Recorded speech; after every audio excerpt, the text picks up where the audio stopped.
Algunas escenas de este programa fueron grabadas nuevamente, incluyendo imágenes de las investigaciones.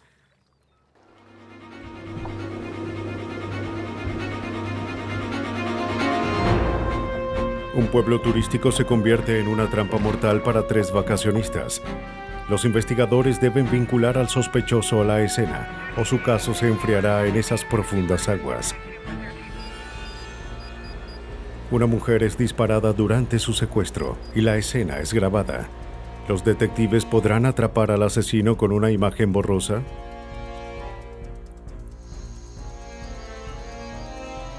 La solución de un homicidio depende de 2 discos de computadoras cortados en pedazos. Los investigadores deben hallar la forma de juntar la evidencia fragmento por fragmento. Cada llamada puede ser monitoreada y cada transacción deja un rastro. La mayoría no suele pensar en eso, pero cuando ocurre un crimen, la tecnología puede convertirse en un testigo electrónico.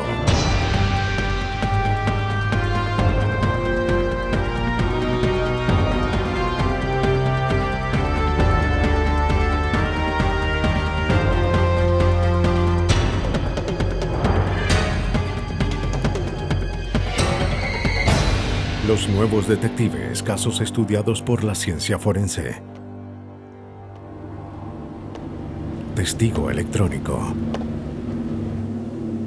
El 4 de junio de 1989, Tampa, Florida, se vuelve testigo de un profundo misterio.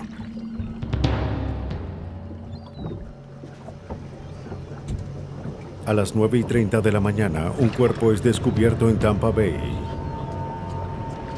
Sus manos estaban atadas en la espalda y su boca y nariz estaban cubiertas con cinta de embalar. La víctima estaba semidesnuda.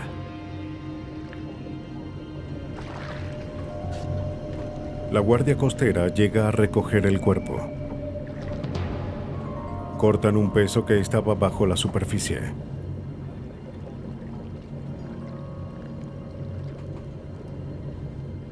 La víctima era una mujer. Mientras la llevaban hacia la orilla, reciben otra llamada. Un segundo cuerpo había sido encontrado a 11 kilómetros. La víctima también fue atada y aparentemente violada. Fue lanzada viva al agua. Era obvio que fue una víctima del mismo asesino. La detective de San Petersburgo, Sindra Cummings, trabajó en el caso. Este cuerpo, el segundo, también tenía una cuerda de nylon en el cuello. Era otra mujer semidesnuda. El extremo de la cuerda estaba atado a un bloque de cemento. Sus manos estaban atadas, pero creemos que luchó y en algún momento pudo deshacerse de las ataduras antes de morir en el agua. Pero no terminaba. Poco después de que se hallara el segundo cuerpo, una tercera víctima aparece a 182 metros, asesinada de la misma forma. Los 3 homicidios despertaron una intensa actividad. Botes de policía recorrieron Tampa Bay en busca de más víctimas. Buzos descendían hasta el fondo, pero no hallaron más cuerpos. Esas eran las buenas noticias. Las malas era que el asesino no dejó pistas evidentes, pero aún estaba allí, en algún lugar. Quien mató a estas mujeres tenía que ser un monstruo. La autopsia revela que las víctimas habían muerto 2 o 3 días atrás, por lo que el asesino tuvo tiempo de escapar. Todas murieron por falta de oxígeno, ya sea por la cinta en la nariz y boca, la cuerda alrededor del cuello o por ahogamiento. Al horror del crimen se añadía que las víctimas eran desconocidas. En un lugar turístico como Tampa, la gente entra y sale todos los días. Las víctimas podían ser de cualquier parte. El caso fue ampliamente difundido, esperando que apareciera alguien que conociera a las víctimas. Cientos de pistas llegan. 60 detectives se encargan de seguirlas, pero no llevan a ninguna parte. Mientras, a 1.700 kilómetros en el condado de Van Wert, Ohio, un granjero llamado Hal Rogers se preocupa.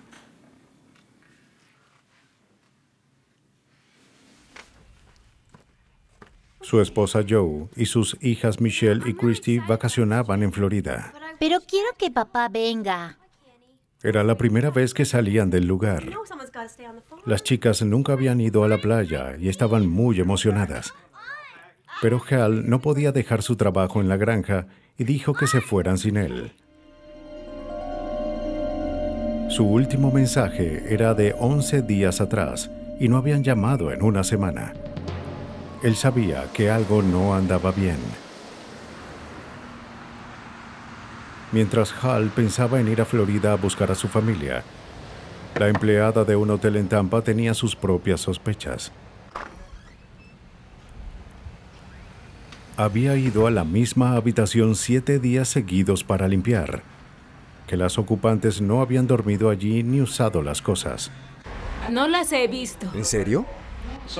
La información sobre las mujeres asesinadas aún estaba en su mente. Ella le pregunta al gerente sobre la habitación. Él informa a la policía.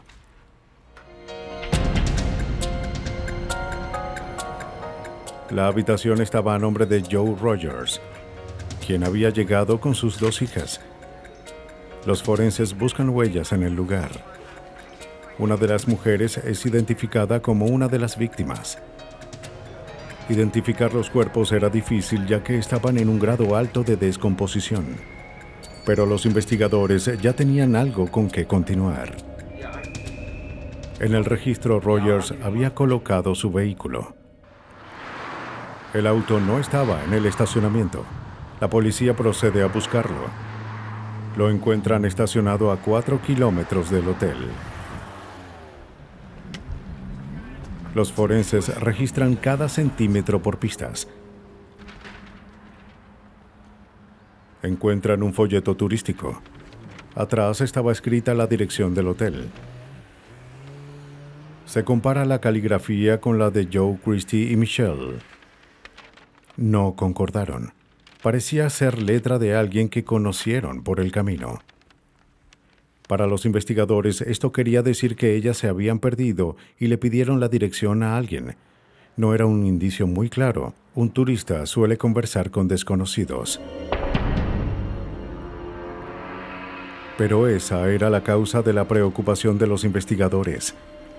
El asesino era un desconocido, y los crímenes cometidos por extraños son los más difíciles de resolver, ya que nada relaciona a la víctima con el culpable. Pudo haber sido cualquiera entre los habitantes de Tampa Bay, y eso nos preocupaba. Todos en Tampa Bay estaban preocupados porque las víctimas eran turistas y podían identificarse con ellas. No eran drogadictas, no estaban haciendo nada ilegal, pero en este lugar fueron atacadas por un desconocido. No teníamos pistas para encontrarlo, nada para empezar. Los investigadores también hallan la hoja de un hotel con una dirección de la rampa para botes. Allí estaban las palabras blanco con azul. Como la dirección era de una rampa para botes y las víctimas fueron asesinadas en el agua, al parecer se trataba del bote del asesino. Pero cientos de botes en Tampa Bay tenían esa descripción. Se concluye que la letra hallada en el papel era de Joe Rogers. El asesino debió haberla visitado en el hotel o dictado la dirección por teléfono, pero nadie lo había visto y el hotel no tenía registro de llamadas. La brutalidad del crimen indicó a la policía que el asesino podría tener antecedentes. Probablemente llegó al asesinato al cometer primero una serie de crímenes menores. Pero sin más pistas, el caso se enfriaría. Los meses pasan y varios sospechosos aparecen, pero son descartados.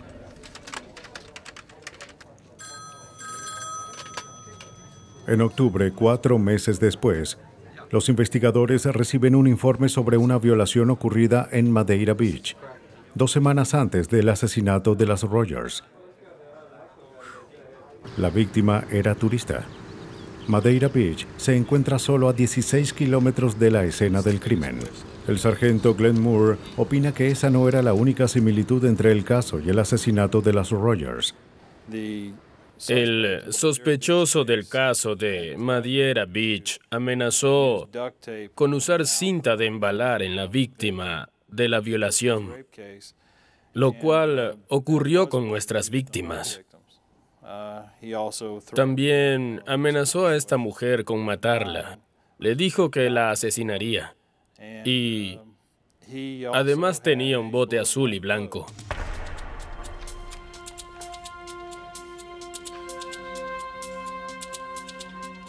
La víctima da una descripción del violador.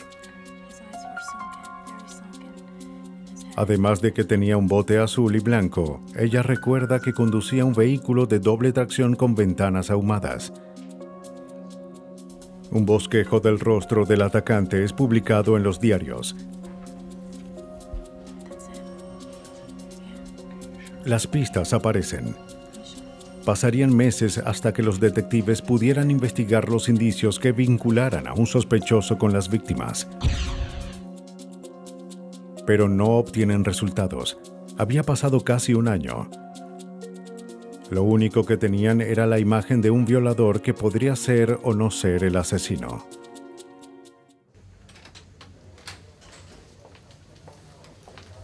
Sin tener ninguna pista prometedora en el triple homicidio de Tampa Bay, el sargento Moore revisa las evidencias encontradas.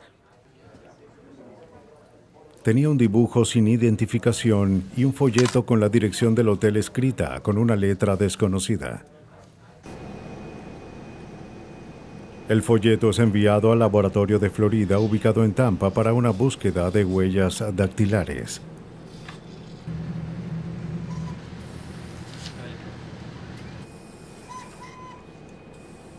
Se encuentran unas huellas que no pertenecían a las víctimas. Estas son analizadas por el experto Sam McMullen. Es lo que llamamos o nos referimos como la palma de escritor. Es cuando uno escribe un documento de cierta forma y la palma de la mano queda impresa en el documento. La huella de una palma es igual de concluyente que una huella a fin de identificar a alguien. Quien hubiese dejado las huellas fue quien escribió la dirección. Los detectives se preguntan si esa persona fue quien mató a las Rogers. Si este sujeto era el culpable, sus huellas probablemente estarían en el registro por otros crímenes. Aunque se incluyen las huellas de palma en el registro de un criminal, no suelen aparecer en el sistema computarizado de huellas. Los investigadores no podían hacer una búsqueda automática. Lo único que podían hacer era comparar manualmente las huellas de cada sospechoso que apareciera, pero aún no tenían a nadie. Las huellas y la letra encontrada parecían inútiles.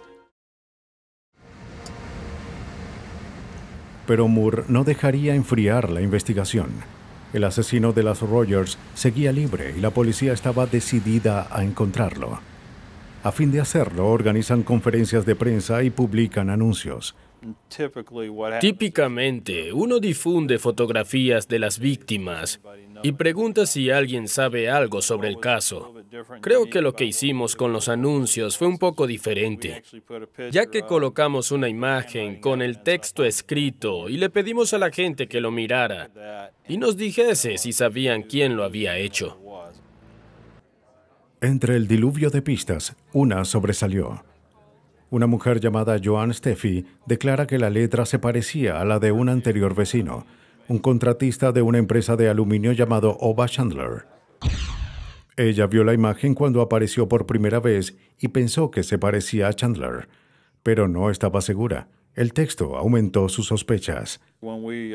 Después de ver los anuncios, decidió ir a donde otros de sus vecinos y encontró varios contratos del negocio en el que él estaba. Ella misma comparó la letra junto con ellos y decidieron que era muy probable que él fuese el responsable, así que nos llamaron. Los contratos son enviados al Departamento de Policía de Florida, donde son observados por la analista de documentos Theresa Stubbs. El análisis de la escritura en realidad estudia el movimiento. Observamos todos los aspectos de la escritura, los trazos iniciales y la comparación de la altura de las letras con otras. Tomamos todas esas cosas en consideración y una vez que observé todos esos detalles en el folleto, los comparé con los detalles de la muestra de escritura que pertenecía al señor Chandler. Descubrí que eran muy similares en todos los aspectos y no tenían diferencias. Esa coincidencia era la pista que los detectives necesitaban. Al investigar un poco más, descubren que Ova Chandler, de 45 años, tenía un largo historial criminal y que había sido arrestado por cargos que iban de robo y falsificación a secuestros. La policía consigue las huellas de sus palmas de sus registros de prisión. La huella encontrada en el folleto coincidía con la de Ova Chandler. Ya tenían un sospechoso. Ahora debían construir un caso. Los detectives se reúnen con la víctima de violación a fin de mostrarle varias fotografías y le preguntan si podía identificar al hombre que la atacó. Ella elige la fotografía de Ova Chandler. Seguro de que Chandler era el asesino, el sargento Moore lo coloca bajo vigilancia para ver si él mismo se delataba. No lo hizo. Y no tenían suficientes pruebas para arrestarlo. Para probar que asesinó a las Rogers, debían colocarlo en la escena. Las aguas de Tampa Bay no tenían pistas. Pero la respuesta quizás estaba en el aire. Los detectives revisan sus registros telefónicos para ver si podían descubrir su ubicación. Los registros telefónicos de Chandler mostraban que en la noche de los asesinatos se realizaron 5 llamadas desde la 1:30 a las 5 de la mañana. Todo indicaba que las llamadas se hicieron en el mar y fueron hechas hacia su casa. Fueron muy importantes. Mostraron que Ova Chandler estaba en su bote la noche de los asesinatos y podíamos comprobar que él pudo haber lanzado a las víctimas al agua. En el juicio, Chandler declaró que estaba pescando en la bahía esa noche, cuando el motor se averió. Afirmó que el conducto de combustible se había dañado y que perdió todo el combustible mientras lo arreglaba con cinta adhesiva. Se quedó a la deriva hasta que un bote lo rescató. Pero el jurado no le cree. En el interrogatorio, Chandler no pudo explicar por qué llamó a su casa y no a una empresa de remolques. No pudo explicar dónde estaba el conducto de combustible en el motor. No sabía que la cinta para embalar no sirve para reparar un conducto de combustible. Y lo más importante, no sabía que su motor tenía una válvula antisifón que impide que el gas escape si el conducto se dañaba. Creo que para el jurado, uno de los momentos más decisivos fue verlo en el estrado y ver cómo todo lo que decía era refutado. La fiscalía presenta un escenario más creíble. Señor, ¿sabe dónde está el hotel? Joe Rogers y sus hijas estaban perdidas en Tampa, así que se detuvieron a pedir la dirección del hotel. El amigable desconocido que encontraron fue Ova Chandler. Ahora él sabía dónde se quedaban.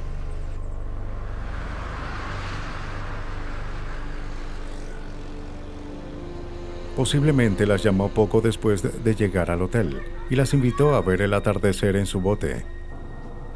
Joe anotó la dirección y fue con sus hijas. No tuvieron tiempo de desempacar.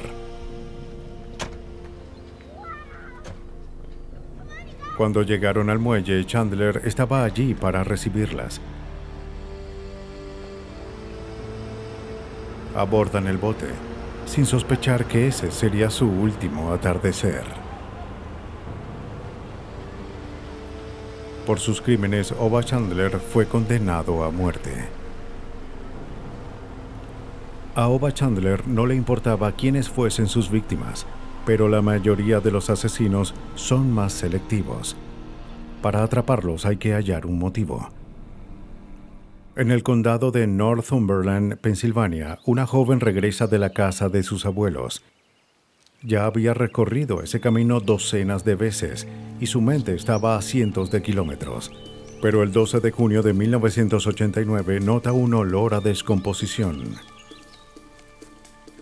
Ella investiga con cuidado, esperando que solo fuese un animal arrollado. Pero lo que descubre fue mucho peor. Un cuerpo humano. ¿Hace cuánto? La policía de Pensilvania se apresura a documentar la escena antes de que el cuerpo fuese transportado a la morgue.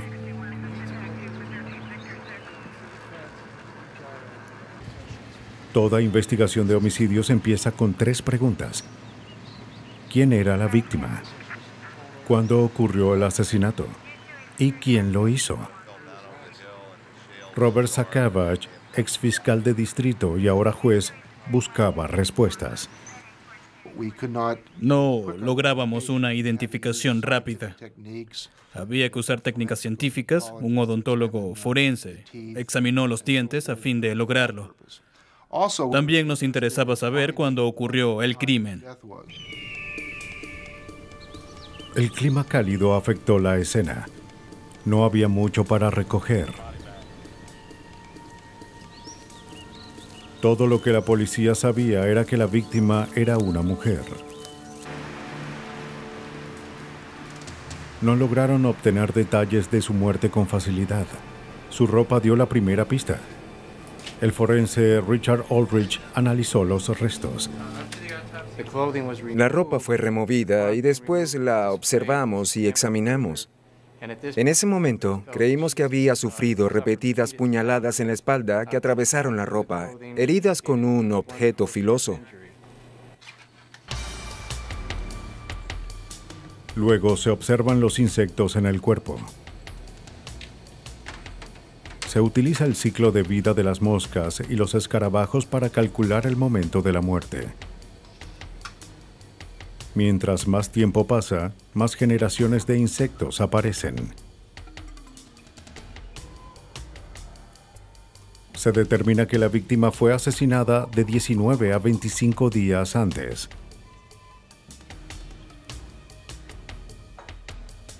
Mediante los registros dentales se identifica a la víctima como Lori Ocker, quien desapareció 19 días antes, el 24 de mayo.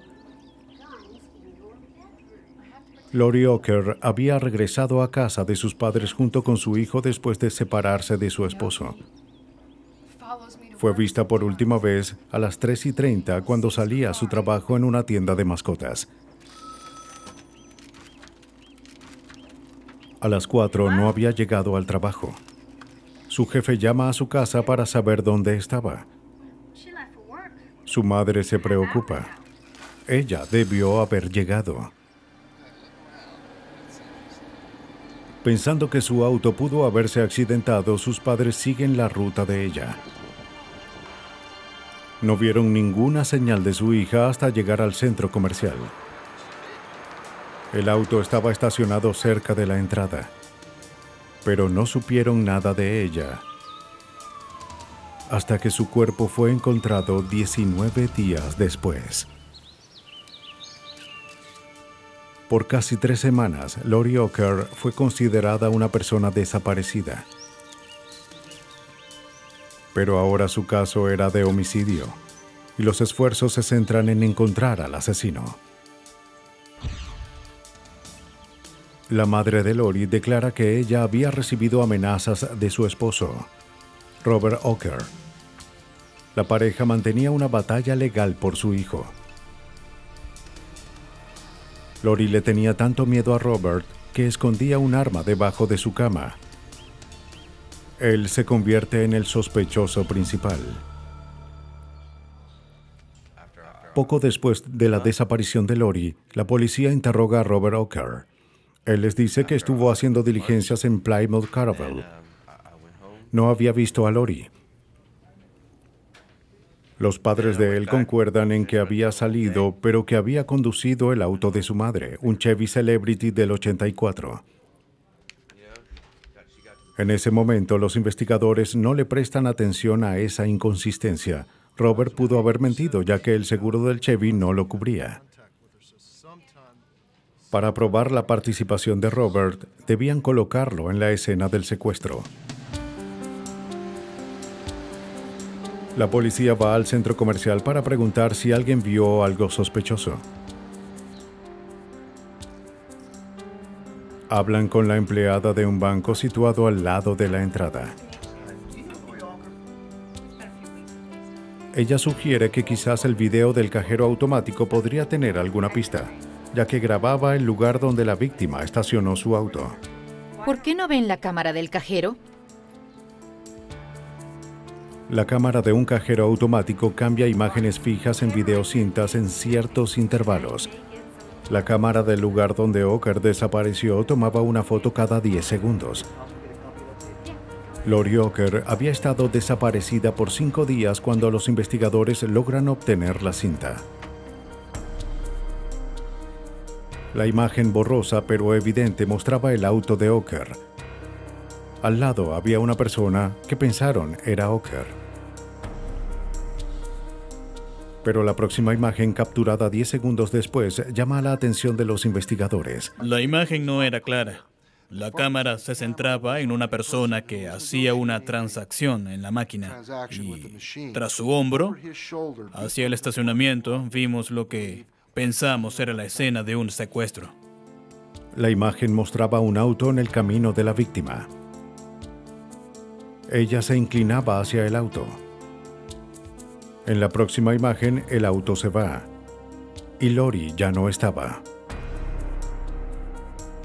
El auto, aunque borroso, se parecía al Chevy de la madre de Robert Oker. Robert era sospechoso, ya que él y Lori se habían separado en malos términos. Lori temía por su vida, pero parecía que Robert logró que se subiera al auto. En el momento del secuestro, Robert Oker cumplía su primer fin de semana de visitas y tenía al niño con él. No podemos estar completamente seguros, pero sabíamos que él quería mucho al niño. ¿Habría alguna razón por la que ella se subiera al auto? Quizás, si alguien le decía que algo malo le pasaba al niño o que él la necesitaba, es posible.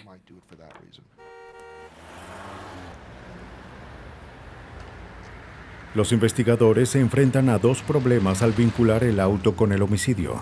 Primero, la imagen era muy borrosa como para probar sin dudas que era el Chevrolet.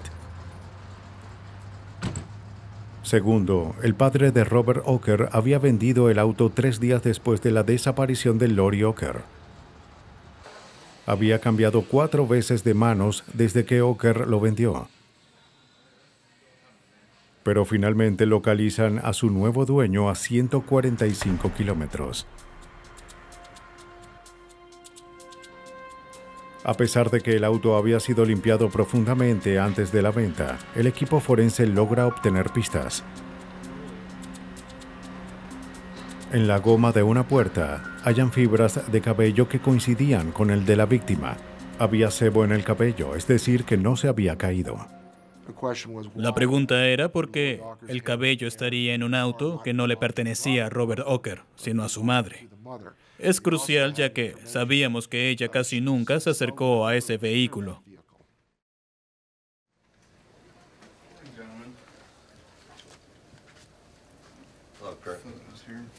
Pista por pista, la evidencia circunstancial en contra de Robert Oker aumentaba. Pero los investigadores sabían que el caso dependía de identificar el auto en la cinta. Sin ningún testigo, nuestro testigo principal fue la misma cámara. El asesinato no es un deporte. Es raro que un asesinato tenga testigos. Los investigadores utilizan su mejor opción: reconstruir el crimen con el Chevy de Oker. Lo colocan en el estacionamiento igual que el auto desconocido y lo filman con la misma cámara y enfoque del cajero automático. Luego se comparan las dos imágenes.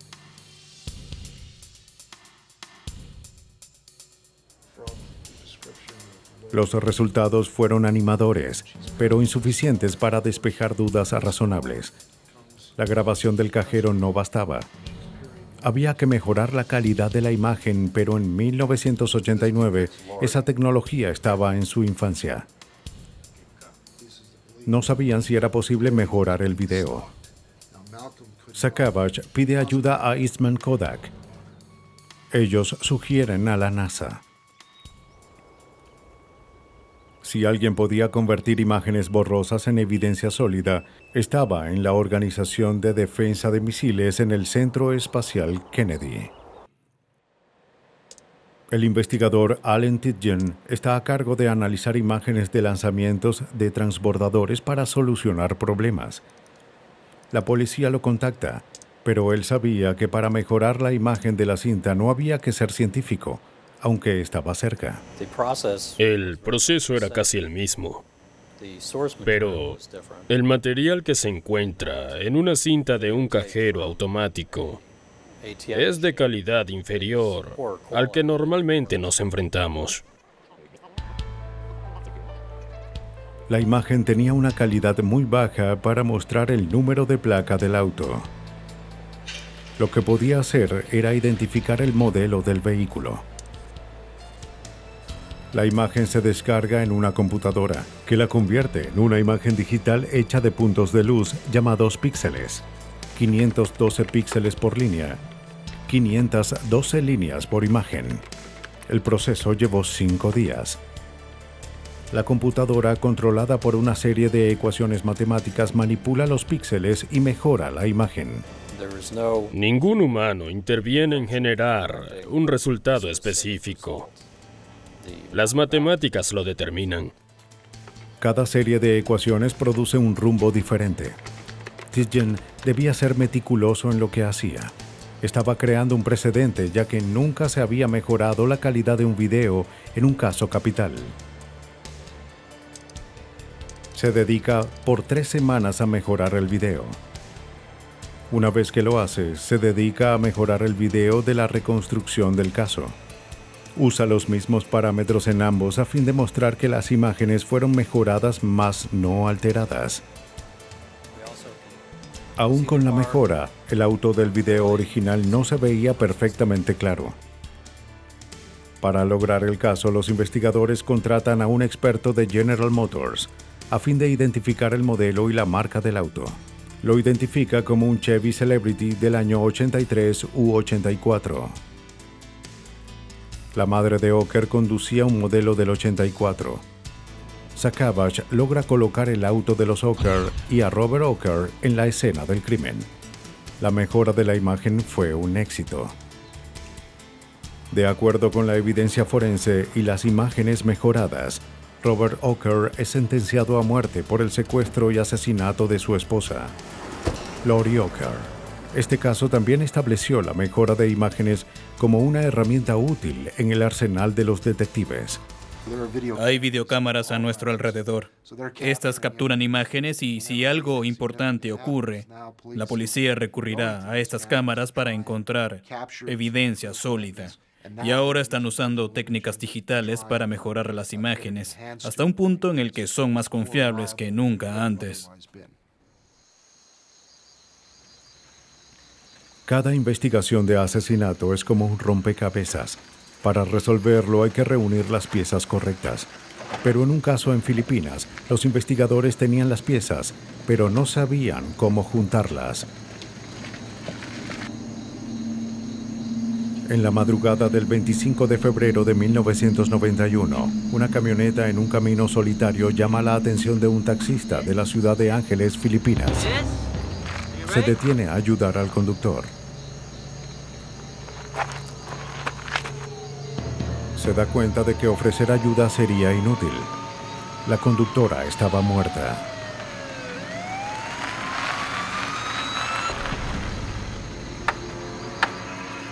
Cuando la policía llega, ven que la llave aún estaba en el arranque.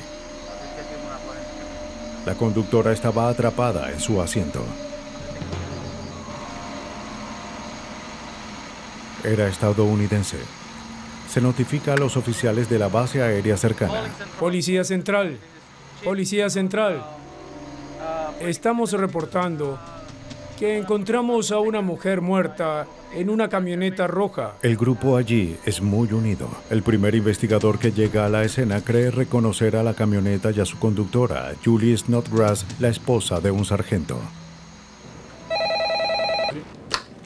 Tim Davis.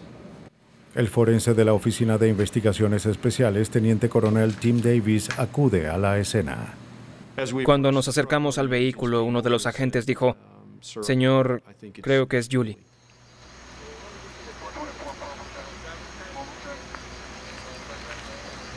Cuando fui hacia la camioneta y miré, dije, «Oh, Dios mío».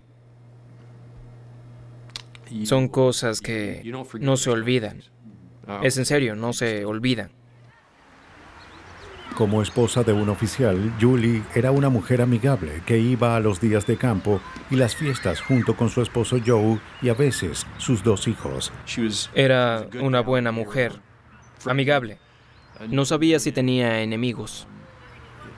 Por eso me inquieté tanto cuando estuve en la escena. La había visto solo 2 días antes y le dije, «Oye, te ves muy bien». Tenía ese brillo en los ojos, una gran sonrisa. Fue muy difícil. La guantera había sido registrada y sus contenidos estaban regados en el asiento y en el suelo. Parecía un robo, pero fue muy violento para ser considerado como tal. La víctima recibió más de 40 puñaladas. Este caso no fue simplemente un «dame tu bolsa, robaré tu auto». Realmente no fue así. El criminal en realidad tuvo la intención de matar a Julie. La camioneta fue transportada con cuidado al garaje de la base, donde se recogen muestras de sangre que pudieran ser del asesino.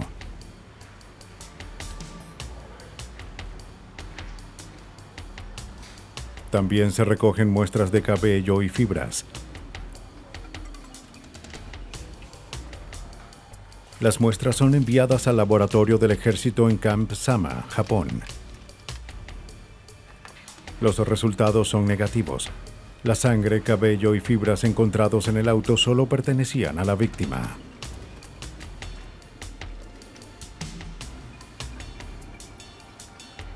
Los investigadores esperaban hallar más pistas significativas.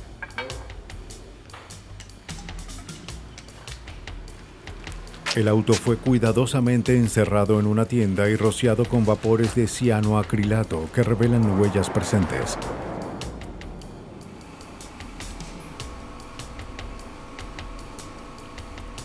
Se encuentran algunas huellas parciales en el tablero. No pertenecían a Julie ni a Joe Snodgrass. Pero en Filipinas no existía un sistema que comparara huellas con las de ex-convictos. Fue otro callejón sin salida. Además de la brutalidad del crimen, Davis seguía preguntándose, ¿qué hacía la víctima en esa parte del pueblo, especialmente a esa hora? Por lo general, Julie solo salía a la base. Era muy extraño que fuese a otro lugar. El esposo de la víctima, Joe Snodgrass, fue interrogado sobre la noche del homicidio. Fue una situación incómoda. Joe estaba a cargo de procesar la evidencia de crímenes que involucraran al personal de la Fuerza Aérea en Filipinas. Debido a su conexión, no participa en el caso del asesinato de su esposa. Snodgrass declaró que él y su esposa discutieron. Ella salió. Él llamó a varios amigos para saber si la habían visto u oído de ella. Incluso guardó un registro de las llamadas que hizo. Ese nivel de atención a los detalles despertó sospechas. En esos programas de detectives, una de las cosas que el culpable hace es guardar un registro de llamadas. Allí uno piensa, vamos, eso realmente es muy obvio. pero él lo hizo.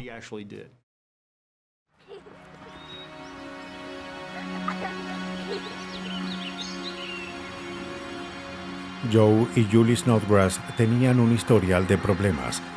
De hecho, un año antes, Julie se había divorciado de Joe y regresó a su país con los niños. Joe la convenció de volver con él un mes antes de su muerte. Bien, ¿qué tipo de trabajo hacía? Para saber si su relación tenía problemas otra vez, los detectives hablan con la ama de llaves. Ella estaba nerviosa y no pudo decir nada sobre la relación de la pareja. Teniendo en cuenta que todos los días veía a la familia, eso parecía extraño.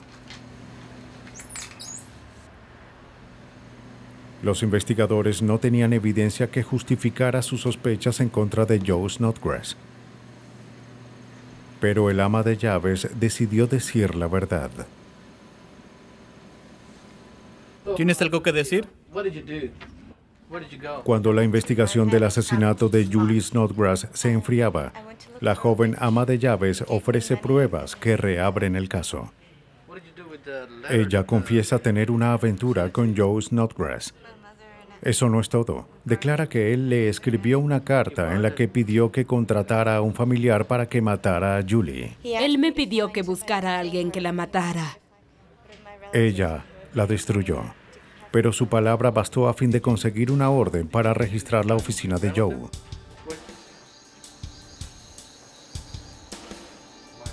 Los investigadores confiscan varias cartas y disquetes de computadora. Luego, como parte de un procedimiento legal, se pide a Snodgrass que identifique cuáles de los objetos son de su propiedad.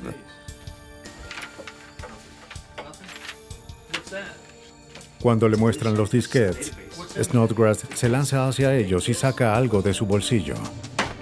Uno de los agentes dijo que él tenía un arma. E inmediatamente varios agentes armados corrieron hacia la sala de interrogatorios. Y en ese momento vimos que Joe tenía un par de tijeras.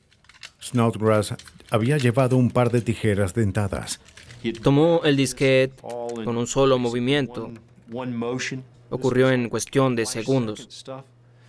Y Joe empezó a cortar el disquete en pedazos. Era evidencia. Eso no debió pasar, pero ocurrió. Obviamente, los discos contenían algo incriminatorio. ¿Se podrían recuperar los datos? Davis tenía sus dudas. Tomó algo que estaba intacto y lo cortó en 20 pedazos. Y uno piensa que, en cierto sentido, eso se convirtió en otras 20 piezas de evidencia. ¿Cómo nos enfrentamos a eso? Esa era la pregunta del momento. Ninguno de ellos se había enfrentado a algo así. Davis envía los fragmentos al laboratorio forense del Departamento de Defensa Cibernética en Washington, D.C.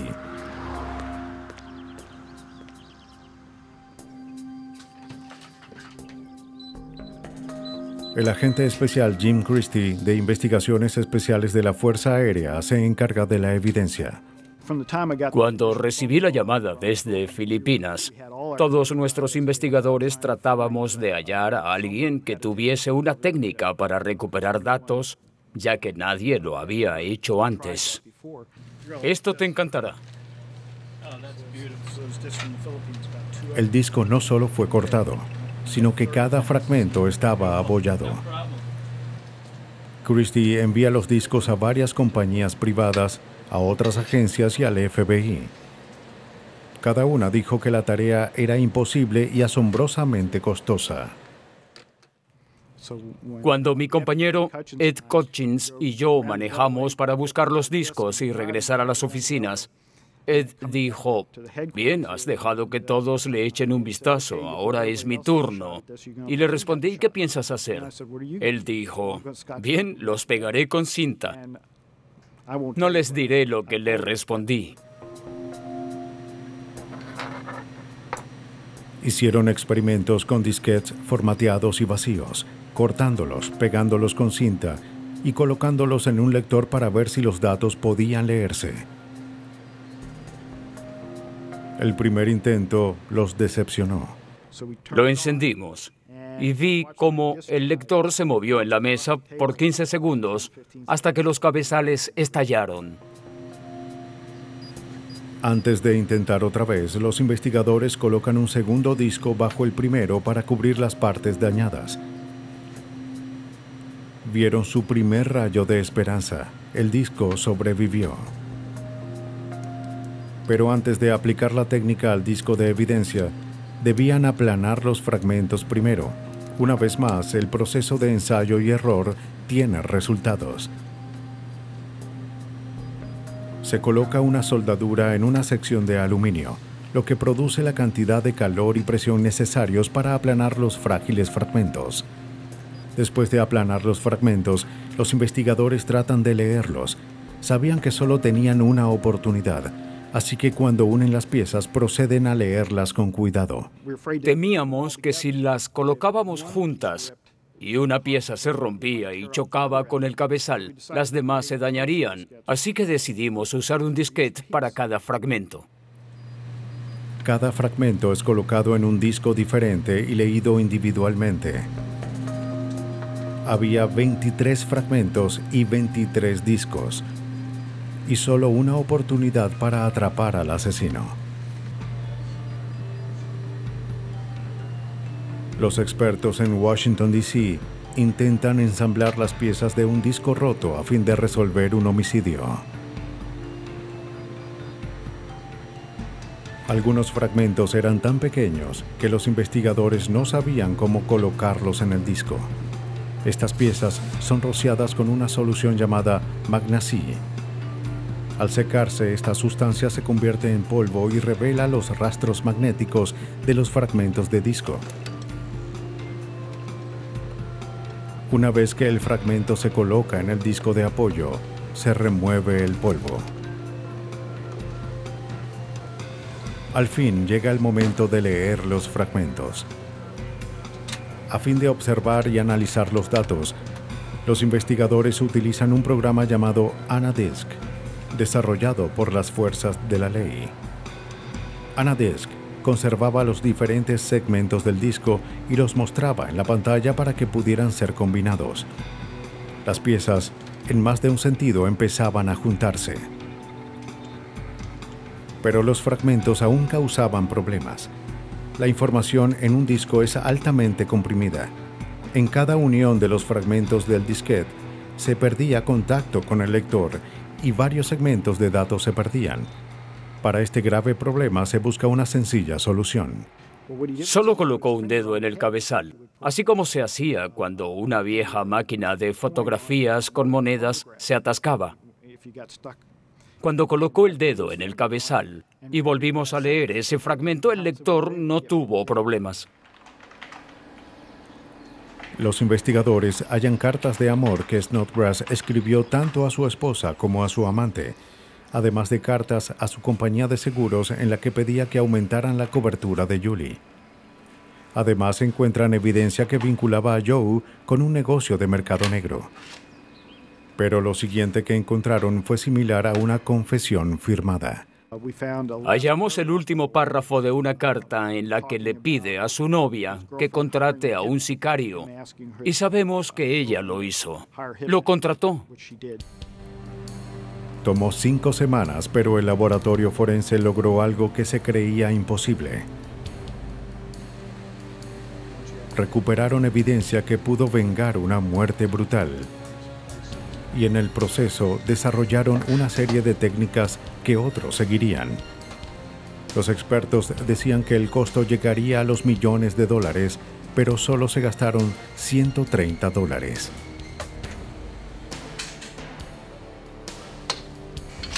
La información recuperada fue enviada al teniente coronel Davis en Filipinas.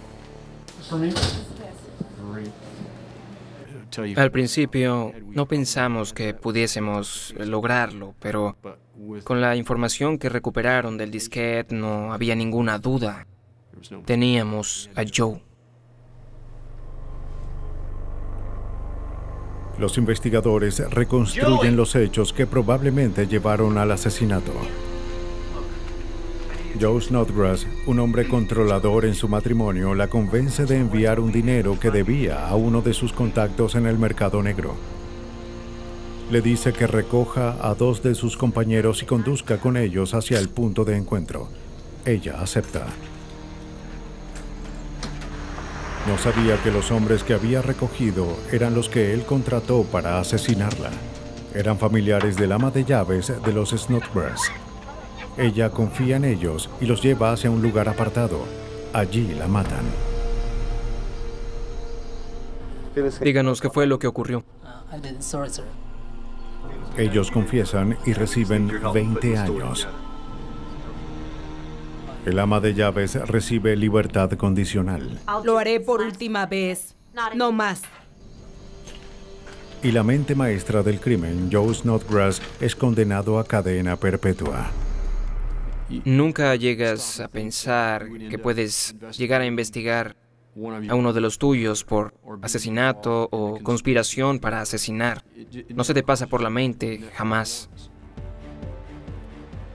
La tecnología no solo nos simplifica la vida, sino que también hace más difícil que pasemos desapercibidos. En casi todo lo que hacemos, dejamos un rastro electrónico tan evidente como nuestras huellas y tan único como nuestro rostro. Cuando un crimen no es percibido por los ojos del hombre, los investigadores pueden recurrir a un testigo electrónico.